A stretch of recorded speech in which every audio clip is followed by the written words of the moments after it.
Okay, here we go. I don't want to do this. I really don't.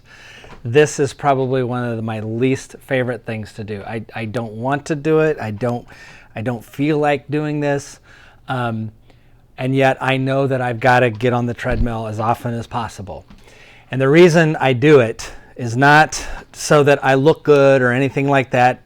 The reason I do this is because my doctor said that I have to get on the treadmill. I've got to exercise. I got to do something to exercise. And so I get on this thing and I do this 2 or 3, hopefully maybe 4 times a week, because I know that this is important for me. And my motivation for doing this then is to be healthy.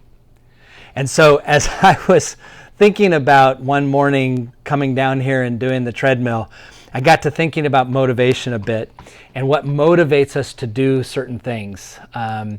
And I recalled a parable. It's a parable that many of us know, and one that is probably one of the most famous parables that are out there. And it was the parable of the Good Samaritan. And I thought about this parable and I thought, this says to me something about motivation. So let's listen to this parable real quick. It comes to us from Luke chapter 10, beginning at verse 25. Just then a lawyer stood up to test Jesus. "Teacher," he said, "what must I do to inherit eternal life?" He said to him, "What is written in the law? What do you read there?" He answered, "You shall love the Lord your God with all your heart, with all your soul, and with all your strength, and with all your mind, and your neighbor as yourself." And Jesus said to him, "You have given the right answer. Do this, and you will live." But wanting to justify himself, he asked Jesus, "And who is my neighbor?" Jesus replied, "A man was going down from Jerusalem to Jericho, and he fell in the hands of robbers who stripped him and beat him and went away, leaving him half dead. Now by chance a priest was going down that road, and when he saw him, he passed on the other side. So likewise a Levite, when he came to the place and saw him, he passed on the other side. But a Samaritan, while traveling, came near him, and when he saw him, he was moved with pity.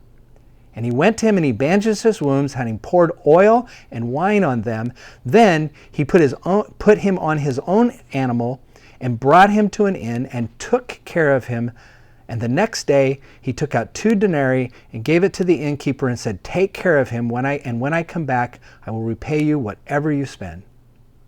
Which of these 3, said Jesus, do you believe is the neighbor of this man who fell into the hands of robbers?" And the man said to him, "The one who showed him mercy." And Jesus said to him, "Go and do likewise." So, as I was saying, I was thinking about motivation. What motivates me for getting down on this treadmill is the fact that I want to be healthy.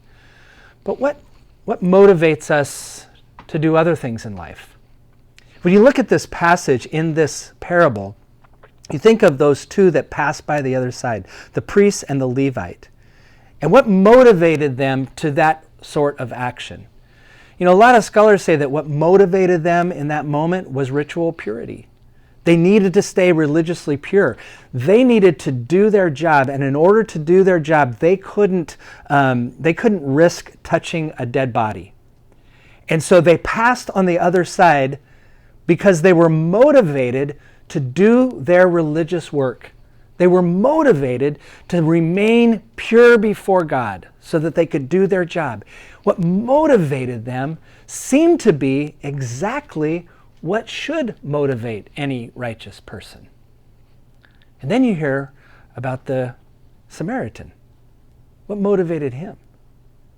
Pity, compassion. He looks and he sees this man and he doesn't care anything about who this man is or what the circumstances are there.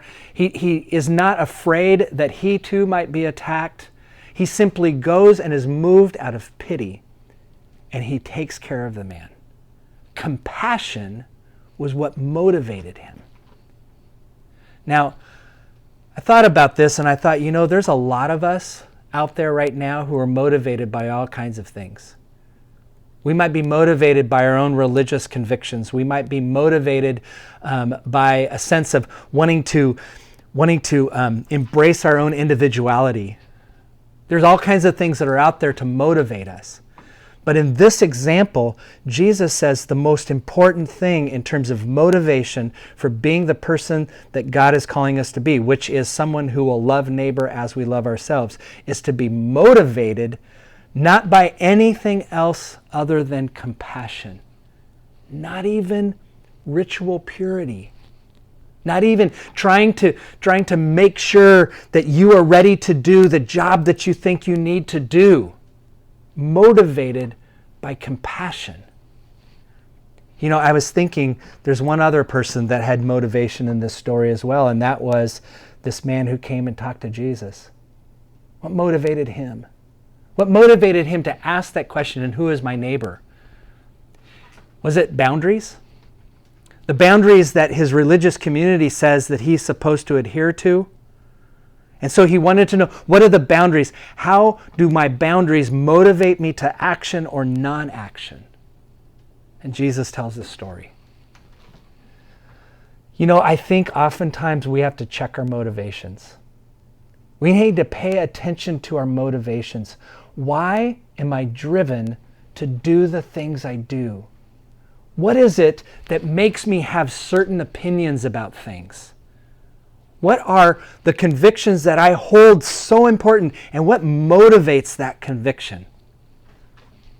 Jesus seems to suggest in this parable that the thing that needs to motivate us most is compassion for another person. Is that motivating us? Is that what's motivating you? I've got to ask myself that almost daily.